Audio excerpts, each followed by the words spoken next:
Students, teachers, and parents gathered at the state capitol for a second straight day, calling on lawmakers and school leaders to do more to protect our students from gun violence.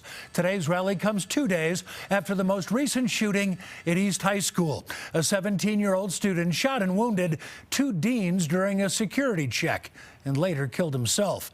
Denver Public Schools canceled all classes today so students and staff could focus on everyone's mental health. Eric Sinclair, one of the 2 administrators injured in that shooting, remains in serious condition tonight. He's at Denver Health. The second victim, Gerald Mason, also treated at Denver Health. He returned home that same day.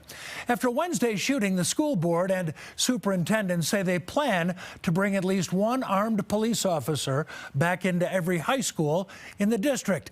Tori Mason following the story for us tonight. Tori, there were security personnel inside East when that shooting happened.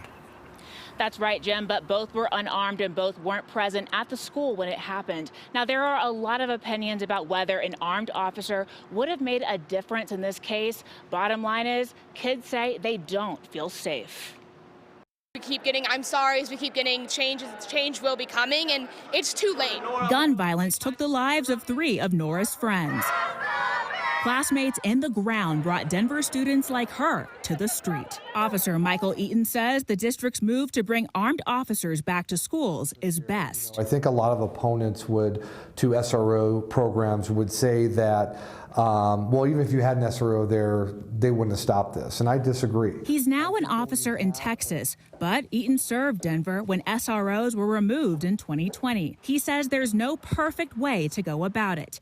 Eaton says it's about finding a way to protect DPS. Your access control investments, your training, the culture you build, that should all be taken into account when you're building an all-inclusive emergency management plan to keep kids safe. In a statement to CBS Colorado, Denver police says they're committed to, quote, providing 2 officers to work at East High School and 1 officer to work at each of the other DPS comprehensive high schools when students return from spring break. And that remains the department's plan at this time.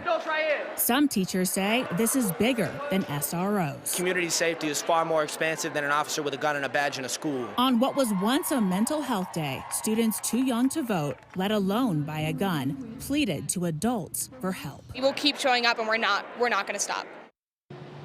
So we reached out to DPD to find out more about how exactly they will staff these schools with SROs and follow up on the board's request that DPD officers be trained in policing in a school environment. They were not available for comment.